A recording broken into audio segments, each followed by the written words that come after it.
Hey there, hi, welcome to the channel. I am Garrett, and let me tell you what, I have helped clients with big budgets and small budgets, and in today's video, we are talking about creating big style on a low budget and some top tips you can use to decorate your home. Now, the first thing we absolutely have to talk about that you have to remember when it comes to decorating your home is that you really need to start off nailing your style and planning your space. And what does all of that mean? What does that have to do with being on a budget? You have to figure out exactly what you want your home to look like before you start buying things. That way you don't end up with stuff you don't want, or you realize, wait a second, this really isn't my style, like this doesn't work here. And that's gonna happen when you move into a new place, right? Like, let's say this home is bigger than your last one. Well, maybe you need more furniture or everything feels smaller. So we don't wanna add to that problem. So nailing your style, figuring out what the home needs.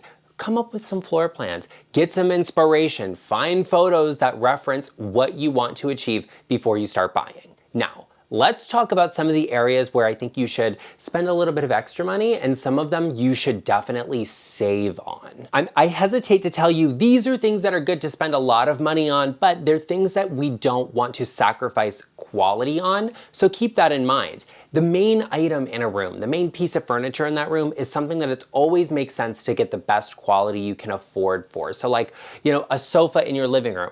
You're going to sit on it, you're going to use it. It needs to be comfortable, it needs to be durable and long lasting. It needs to stand up to whatever you are throwing at it, whether it is, a naughty little cavalier, if you have children, if you just have some rowdy friends that are gonna come over and have a movie night on it, that's okay. It's got to be able to stand up to it. So that may be a piece where you say, I'm willing to put a little bit more money into it to get a performance fabric, or I need it to be really big and oversized. So that's something I have to think about. It's okay to do that. The bed in your bedroom, it's got to be a comfortable bed. You have to have a really good quality mattress. And that's not something you see, but it's something that it's worth putting a little bit of money into. And the same thing goes for a dining room or every room in your house. Whatever the main piece of furniture you are going to use in that space, it's worth spending some extra money on to get something that's really good quality. Something else I always believe in putting some extra money into are comforts, things that are going to make your space usable and comfortable to be in. One of those things would be great bedding. I love great bedding. I'm all about it because you spend a lot of time in bed, like just sleeping or hanging out or being in there, whatever. It has to be comfortable. Good quality bedding is going to be that thing. Figure out what that means for you. There are other areas in your home you want to do that as well. Something like in the kitchen. I don't want to put a lot of money into bad quality cookware. I want it to be good and nice. And so if I leave it out, if you see it sitting on the stove, it's going to look beautiful. That's another thing that it's okay to spend a little bit of extra money on. But there are also areas you should save that you don't need to spend a ton of money. The top thing I think you don't have to spend a ton of money on are actually throw pillows. You can get throw pillows everywhere, and throw pillow covers, don't even get me started. Go to home decor stores, go to outlet stores, go to Amazon. Go on Amazon and find some great pillow covers. As a matter of fact, go to my Amazon storefront. But you don't have to spend a ton of money on pillow covers. You certainly can if something really speaks to you. Like a designer fabric on a pillow, they're great, but designer fabric is really expensive. You're talking like hundreds of dollars a yard, and a pillow might need 1 or 2 yards, but like, that's a really expensive pillow cover. So you don't have to spend a ton of money on it. And you can also get really good pillow inserts. Get them a little oversized so the pillows are full. And that works out nicely because you get good quality, good comfortable pillows without having to spend a ton of money on them. Also, if you are that person you're gonna just buy pillow covers for the pillows, go check out the clearance section because there's always pillows there that people don't want because the covers are ugly. Okay, I will say that, but the inserts in them are really good. And you can sometimes find a pillow insert for just a couple of dollars that is really nice, high quality, feels good and comfortable, but doesn't have to cost a ton to get that. So yeah, I'm gonna save money on those pillow covers. Another area I'm going to save money on is actually lighting. I love lighting. I love layered lighting. I love to have a ton of it, but if you're gonna have a lot of lighting, it's gonna be expensive. If you're buying quite a few fixtures that are already expensive, it is. And you can find a lamp, a table lamp, easily that's $800, $900, $1,200. That's a lot for a lamp. It's okay to go to a thrift store and get a lamp. It's okay to go to a Home Goods and get lamps from there. They're good, they're nice. I have plenty of them. This lamp right behind me is from Amazon. It's a good deal. And guess what? The light bulb in them is all the same. The electrical, the wiring is all the same. It's okay to save money on light fixtures. Also, I find that you don't touch light fixtures that often. Like a ceiling mounted fixture, I don't touch them. You know, they're on the ceiling. I touch the light switch, but not the fixture itself. So it's okay that maybe I didn't spend hundreds or thousands of dollars on a light fixture for those rooms because you don't have to. Now, sometimes you want to, that's okay. Like, you know me, I love a crystal chandelier. That's all right to put a little bit of money into one area or something, but I also kept some of the original fixtures from this house and used them because I really like them. You can save money on a light fixture, whether it is a floor lamp, a table lamp, even LED rechargeable lamps. They don't have to be very expensive. Sconces, overhead lighting, you can save money there, and it's a good place to do it. Now that's high and low, but there's also a mid-tier we have to talk about. Some items maybe you want to spend a little extra on, or you feel really passionate about, or maybe it just doesn't make sense for you to do that. And the first one I would say is artwork.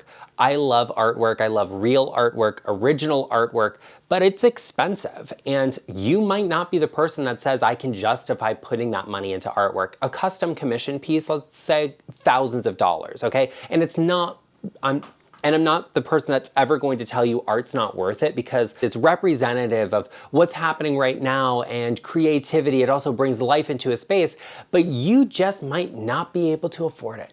And that is okay. I've gotten massive pieces of artwork that are a really good deal, and I've gotten really small pieces of artwork that were very expensive. It's okay to be somewhere in the middle there. It's okay to make your own artwork. It's okay to ask someone you know or have your kids do something. It's also okay to buy a custom commission piece.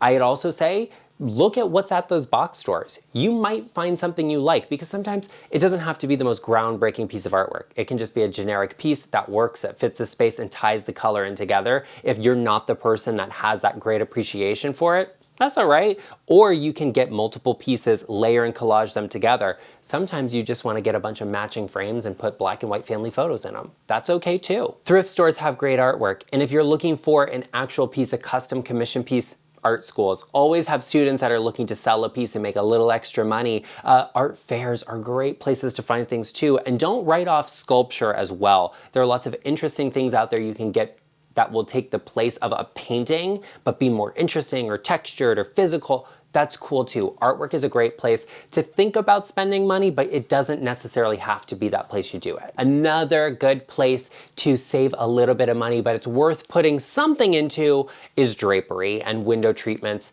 I love great window treatments. Designers across the world always focus in on window treatments because they really make a space feel luxurious and beautiful and expensive.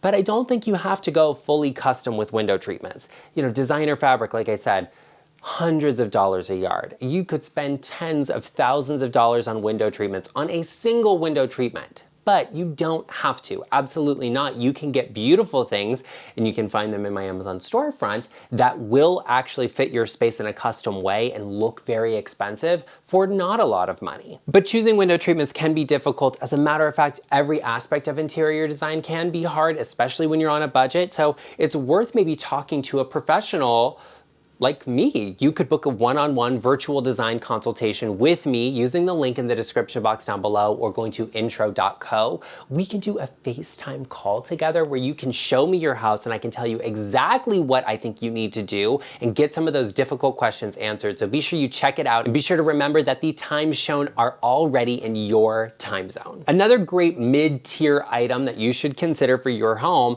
that doesn't have to be the most expensive or the cheapest is a rug. Rugs are hard worn because they're on the floor. You walk on them, like our shoes are on them, the dog's paws are on them, the kids are sitting on the floor messing around playing with them. Rugs get worn in an aggressive manner sometimes, and it doesn't make a ton of sense to really buy an expensive rug that's just gonna get worn out. It just doesn't. So rugs are a good place to either splurge or save. You may be very passionate about hand knotted wool rugs or vintage, or a certain texture or material. And if you are, then I think go for it. Hey, by all means, absolutely. But if you're that person that you're like, you know what, it's gonna get destroyed one way or another, like I'm not spending a ton of money on a rug, then get something cheaper. I just got a puppy, all right? He's, almost a year old. He's coming up on 9 months, but he still is in that destructive phase where he wants to chew things up and mess around with them. So you know what? I'm not buying expensive rugs right now. I already did that. He's messed some of them up.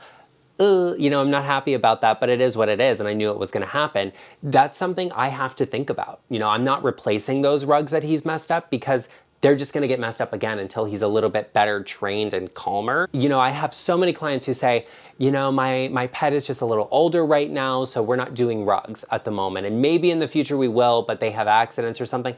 That's all right. We can work around that. It's okay not to have a rug. It's okay to have a really luxurious, expensive rug.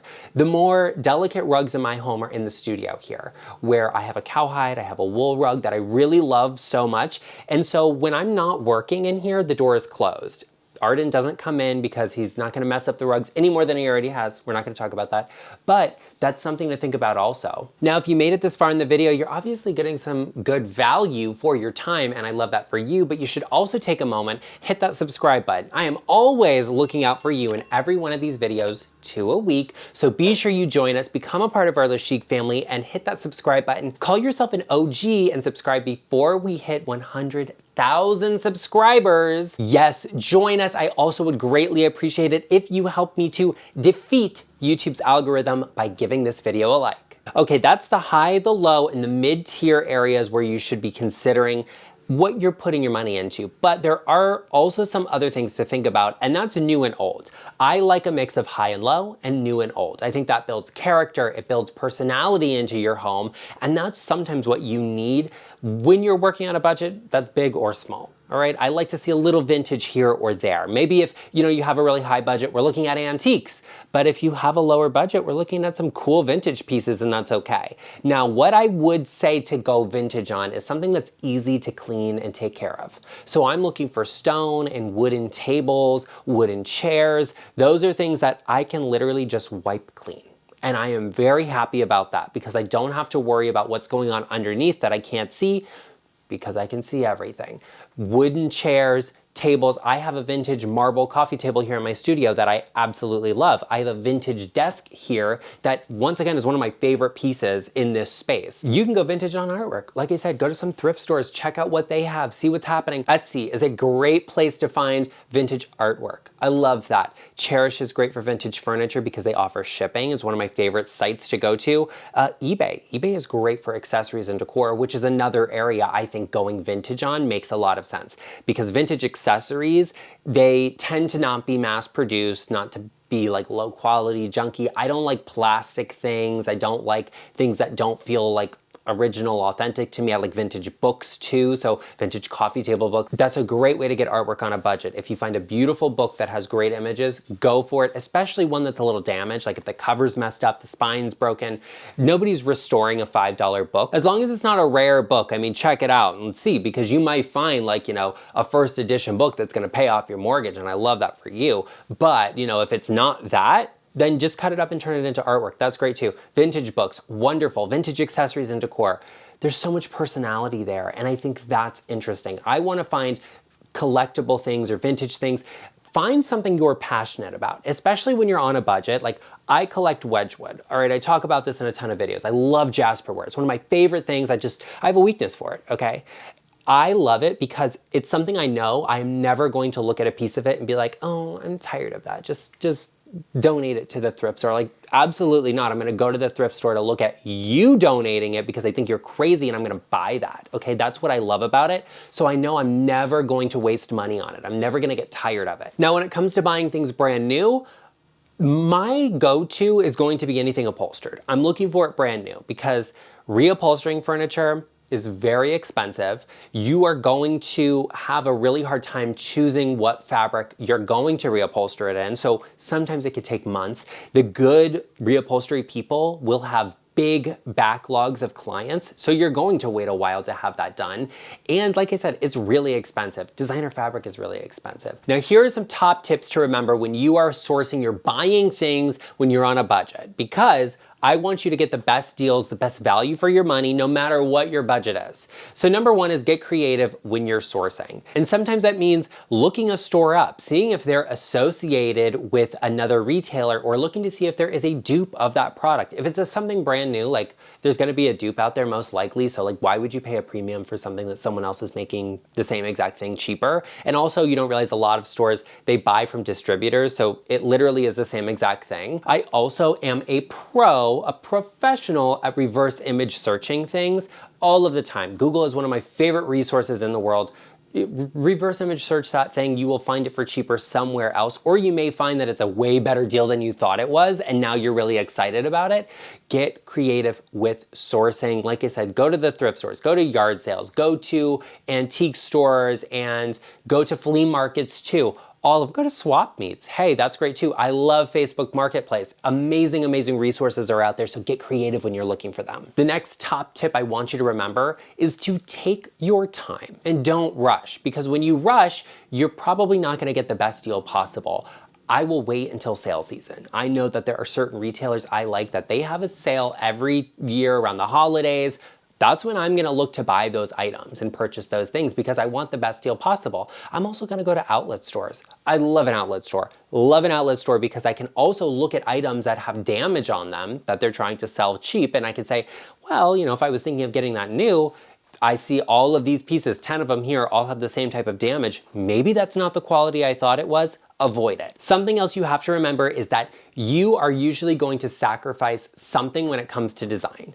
And that can be a number of things. You know, I always say you get 2 out of 3. Either it's gonna be affordable, it's gonna look good, or it is going to happen quickly. So if you want it to be affordable and look good, it's gonna take time. So don't think that you're gonna have this turned over overnight. It's okay to have a mattress on a floor for a while. It's okay not to have every piece of furniture the day you move in. That's all right. Take your time, don't rush yourself. Quality is key for me. I don't wanna buy something that is cheap or low quality just to have to replace it again and again and again, because now I paid 3 times the cost of that cheaper item when I probably could have got the expensive thing for less than that. I want good quality first and foremost, no matter how long it takes me to find it or get it in my budget. That is going to be my priority, and it should be yours too. We also have to talk about the fact that most people live in average homes. So be sure you check out this video right here, all about decorating the average home. There's some great top tips in there that you might like. Be sure you click this beautiful little photo of me right here to subscribe to the channel, and be sure you head over here because I will see you over there.